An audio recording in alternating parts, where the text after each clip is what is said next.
వాళ్ళు కూడా వాదనలు వినిపించారు. 200 పేజీల కౌంటర్ కూడా గవర్నమెంట్ వైపు నుంచి దాఖలు చేశారు. చేసిన తర్వాత జడ్జి గారు మొత్తం వాదనలు విన్నారు. జడ్జిమెంట్ రిజర్వ్ చేసి పెట్టారు 31 తారీఖున. నేను ఏసీబీని ఏం కోరుతా ఉన్నానంటే, అదేవిధంగా గవర్నమెంట్ ఏం కోరుతా ఉన్నానంటే, జడ్జి గారు రిజర్వ్ చేసి పెట్టిన తర్వాత తీర్పుని మనం వెంటనే తొందరపడి, నేను ఎక్కడికి పోయేది లేదు, ఎక్కడికి తప్పించుకునేది లేదు, తొందరపడి మీరు అనవసరంగా ఎందుకు ఈ హడావుడి చేస్తున్నారని అడిగాను. ప్లస్ ఇప్పుడు నేను అయినప్పటికీ చట్టాన్ని గౌరవించే పౌరుడిగా, రాజ్యాంగాన్ని గౌరవించే పౌరుడిగా వాళ్ళు పిలిచారు కాబట్టి వచ్చాను. వచ్చి నాకు ఒక లెటర్ ఇచ్చారు. ఇన్ఫర్మేషన్ కావాలి, డాక్యుమెంట్స్ కావాలి. ఏం ఇన్ఫర్మేషన్ కావాలి, ఏం డాక్యుమెంట్స్ కావాలో మాకు తెలియదు, అందుకే అడిగాం. అడిగితే ఇప్పుడేమో వాళ్ళు లేటెస్ట్గా ఏం చెప్తున్నారంటే, మీరు ఒక్కరే రావాలి, లాయర్స్ రాకూడదు.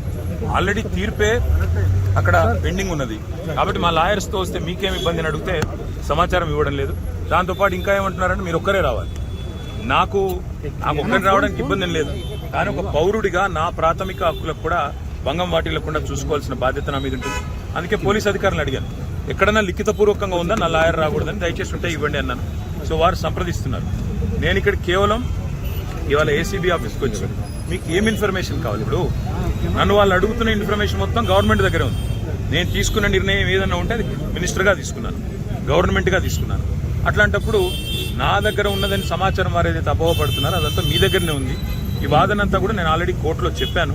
కోర్టు ఆల్రెడీ తీర్పు రిజర్వ్ చేసి పెట్టింది. హైకోర్టు మీద ఉన్న గౌరవంతో, చట్టాల మీద ఉన్న గౌరవంతో, రాజ్యాంగం మీద ఉన్న గౌరవంతో నేను ఇక్కడికి వచ్చానని చెప్పాను. వారు మరి ఏ కారణం చేతనో నా లాయర్ నాతో రాకూడదు అంటున్నారు. మరి ఒక పౌరుడిగా నాకు నా లాయర్ను వెంటబెట్టుకుని విచారణలో భాగస్వామ్యం చేసే అధికారం నాకుందని నేను అనుకుంటున్నాను. లేదు అని వారు అంటున్నారు. భారత రాజ్యాంగం నడుస్తుందని నేను అనుకుంటున్నా. కాదు, రేవంత్ రెడ్డి రాజ్యాంగం మాత్రమే ఇక్కడ నడుస్తుంది తెలంగాణలో వాళ్ళు అంటున్నారు. చూడాలి మరి వాళ్ళు ఏం చెప్తారో. దాని మీరు ముందుగా ఇన్ఫార్మ్ చేశారా అడ్వకేట్స్ బ్రదర్? వాళ్ళు హైకోర్టు తీర్పు రిజర్వ్ చేసిన తర్వాత నిజాన్ని నన్ను పిలవాల్సిన అవసరం లేదు. హైకోర్టులో చాలా గంటల వాదనలు వాళ్ళు వినిపించారు ఏసీబీ తరఫున.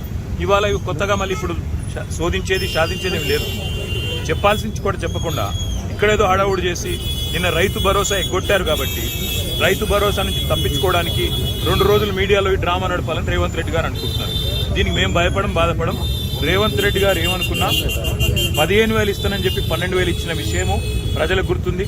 మీరు ఎన్ని డ్రామాలు చేసినా మాకు ఇంకో సమాచారం కూడా ఉంది. నేను ఇక్కడికి రాగానే కావాలని కేటీఆర్ ఇంటి మీద రైడ్స్ అని చెప్పి అక్కడ రైడ్లు చేయించాలని ఆలోచన చేస్తా ఉన్నాను.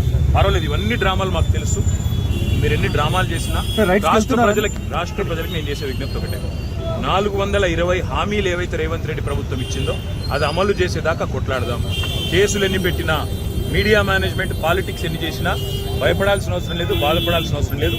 వాళ్ళు ఎన్ని రైడ్స్ చేసుకున్నా, ఎన్ని డ్రామాలు చేసినా సరిపోతుంది. నా లాయర్లు ఉంటే వాళ్ళకి వచ్చిన ఇబ్బంది ఏంటంటే, నాతో పాటు లాయర్లు ఉంటే నా రైట్స్ ప్రొటెక్ట్ చేయబడుతుంది. ఇక్కడ మా పట్నం నరేందర్ రెడ్డి గారిని అరెస్ట్ చేసినప్పుడు ఆయన ఇవ్వని స్టేట్మెంట్ ఇచ్చినట్టుగా పోలీసులు తప్పుడు వార్తలు రాసి మీడియాకి లీక్ చేశారు. అట్లా కాకుండా నా రైట్స్ నేను ప్రొటెక్ట్ చేసుకోవాలి, లాయర్ ఉండాలని కోరుతున్నాను.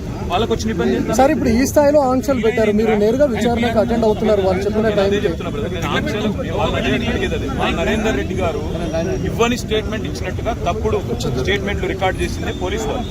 అందుకే నాకు వాళ్ళ మీద నమ్మకం లేదు కాబట్టి నా లాయర్లను తెచ్చుకున్నాను. ఇప్పుడు మా ఇంటి మీద రైడ్ చేసి నాకు తెలిసి ఏం చేయబోతుంది, రైడ్ చేసి అవసరమైతే కొన్ని ఇంప్లాంట్ చేసి, కొన్ని లేనిపోని సృష్టించి అందులో ప్లాంట్ చేసి దాని మీద కేసు బనాయించాలని వీళ్ళ చిల్లర ప్రయత్నం. నేను చిట్టినాయుడు గారికి చెప్పేది ఒకటే, ఎన్ని డ్రామాలు చేసినా, ఎన్ని కథలు పడ్డా, ఎన్ని అక్రమ కేసులు పెట్టినా, నువ్వు రైతు భరోసా ఎగ్గొట్టింది ప్రజలకు తెలుసు, నువ్వు మాట తప్పింది తెలుసు, 420 హామీలు ఎత్తగొట్టింది ప్రజలకు అర్థమైంది. నువ్వెన్ని చేసుకున్నా తప్పకుండా నేను వదిలిపెట్టాం. ప్రజాక్షేత్రంలో తప్పకుండా మా హక్కుల కోసం కొట్లాడు. ఇవాళ నేను అడిగేది ఏంటంటే, మొన్న నరేందర్ రెడ్డికి జరిగింది, వాళ్ళ నాకు జరగదని గ్యారంటీ ఏంది? నరేందర్ రెడ్డి ఈయన స్టేట్మెంట్ ఇచ్చినట్టు, కన్ఫెషన్ ఇచ్చినట్టు, అనవసరంగా నా పేరు చెప్పినట్టు లేనిపోని పుకార్లు వీళ్ళే సృష్టించిన పోలీసు వాళ్ళు మీడియాకు లీక్లు ఇచ్చారు. ఇలా నాకు కూడా అట్లే చేస్తారనేది నా డౌట్. రెండవది ఇవాళ నేను మళ్ళీ చెప్తున్నా, నేను ఇక్కడ రాగానే నా ఇంటి మీద రైడ్ చేయాలని చెప్పి వాళ్ళు ప్లాన్ చేసుకున్నారు.